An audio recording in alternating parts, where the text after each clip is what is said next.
तस्वीरें जो आ रही हैं ये राष्ट्रपति भवन से आ रही हैं।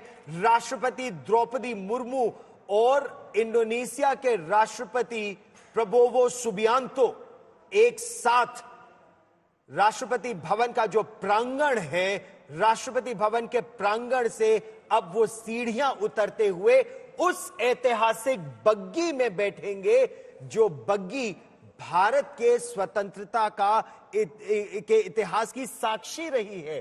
पहले राष्ट्रपति डॉक्टर राजेंद्र प्रसाद उस बग्गी में बैठे थे जो 1947 में 35 वर्ष पुरानी थी।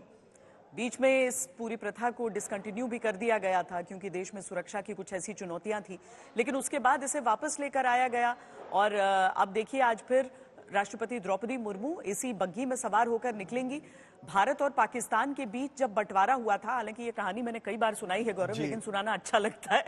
जब भारत और पाकिस्तान का बंटवारा हुआ था उस समय बहुत चीजों का बंटवारा हुआ था, सेना का बंटवारा हो गया था, तो साजो सामान का भी बंटवारा हुआ था। उसी बंटवारे के क्रम में उस बग्गी का भी बंटवारा हुआ। लेकिन अब बग्गी कैसे बांटी जाए, तो टॉस किया गया। टॉस भारत ने जीता, वो बग्गी मिल गई भारत को। हालांकि उस समय कहते हैं कि जिन्ना को भी उसी बग्गी में बैठ के जाने का मन था, वहां के वाइसरॉय ने भी उन्हें दी थी, लेकिन कुछ घोड़ा लंगड़ा हो गया था वहां का, तो फिर आखिरकार गाड़ी से ही उन्हें निकलना पड़ा। और ये जो बग्गी है ये हमारे उस इतिहास का, हमारी विरासत का, हमारी राष्ट्रीयता का सबका प्रतीक। राष्ट्रपति अंगरक्षकों से घिरी हुई जब राष्ट्रपति द्रौपदी मुर्मू यहां से निकलेंगी अपनी उस विशिष्ट अतिथि को, भारत के अतिथि देवो भव की परंपरा को सुनिश्चित करते हुए, तो ये अद्भुत ही नजारा होता है ठंड की, इस गुलाबी ठंड की इस सुबह में, क्योंकि आज थोड़ा धूप निकल आई है।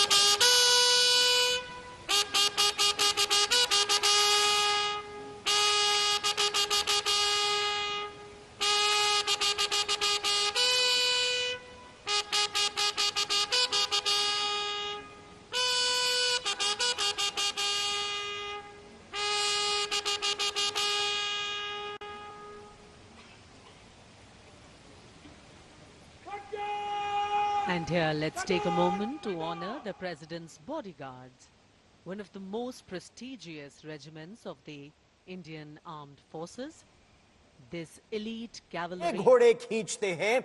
अगर हम आपको इतिहास में एक बार फिर लेकर जाएं, तो 26 जनवरी 1950 पहले राष्ट्रपति डॉक्टर राजेंद्र प्रसाद भी इसी बग्गी में, जिसको 6 ऑस्ट्रेलियाई घोड़े उस समय खींच रहे थे, उसमें दरबार हॉल में ठीक 10:24 पर भारत को भारत एक गणतंत्र है ये कहा गया था, इसका ऐलान हुआ था। और 10:30 बजे राष्ट्रपति डॉक्टर राजेंद्र प्रसाद इसी बग्गी में निकले थे। उस जमाने का इरविन स्टेडियम, वहां पर वो परेड हुई थी और जयकारा उस समय भी लग रहा था। आपको सोचिए वो मौका जब भारत एक गणतंत्र बना, जब संविधान को लागू कर दिया गया, और ये कितनी बड़ी बात थी। वो संविधान जो एक एक भारतवासी को उसका अधिकार देता है। और राष्ट्रपति अंगरक्षक राष्ट्रपति के दोनों ओर अब चलेंगे, एक काफिला आगे एक काफिला पीछे, और वो ऐतिहासिक बग्गी जिसमें अभी military secretary to the president राष्ट्रपति के साथ बैठे हैं, और राष्ट्रपति द्रौपदी मुर्मू के बिल्कुल बगल में इंडोनेशिया के राष्ट्रपति प्रबोवो सुबियांतो, खुद 3 स्टार जनरल रह चुके हैं। प्रबोवो सुबियांतो भारत के अभिन्न मित्र हैं। और विरासत की बात की जाए श्वेता, तो 1950 में भी राष्ट्रपति सुकर्णो पहले गणतंत्र दिवस पर मुख्य अतिथि थे परेड पर। अब ये इत्तेफाक है, ऐसा हो नहीं सकता, इसीलिए सोच समझकर, यानी पहला गणतंत्र का उत्सव जहां पर राष्ट्रपति सुकर्णो आए, और आज जब एक बार फिर राष्ट्रपति इंडोनेशिया के। और ये देखिए जब राष्ट्रपति अंगरक्षक आगे बढ़ते हैं उनके बारे में बहुत बातें कही जाती हैं। उन अश्व के बारे में भी सोचिए, उनके प्रशिक्षण के बारे में भी सोचिए, जो किस तरीके से यहाँ पर किसी एक प्रशिक्षित फौजी की तरह ही आगे बढ़ता है।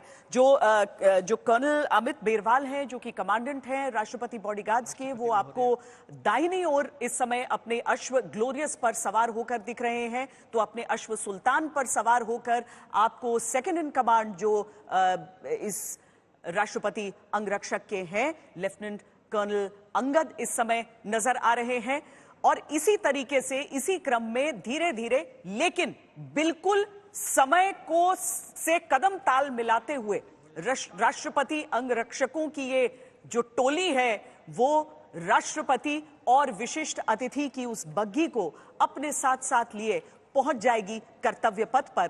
और चूंकि पुरानी परंपरा रही गाड़ियों की, आप पीछे उन गाड़ियों को भी देख सकते हैं। अश्व शक्ति सबसे आगे और हॉर्स पावर जो हम गाड़ियों का कहते हैं वो पीछे। लेकिन यहां जो आप कर्तव्य पथ पर इस समय तस्वीर देख रहे हैं ये प्रधानमंत्री नरेंद्र मोदी का काफिला जो कि पहुंचा है इस समय कर्तव्य पथ पर सलामी मंच के सामने। चूंकि प्रधानमंत्री ही स्वागत करेंगे राष्ट्रपति का जब वो पहुंचेंगे, पहले उपराष्ट्रपति का और फिर राष्ट्रपति का।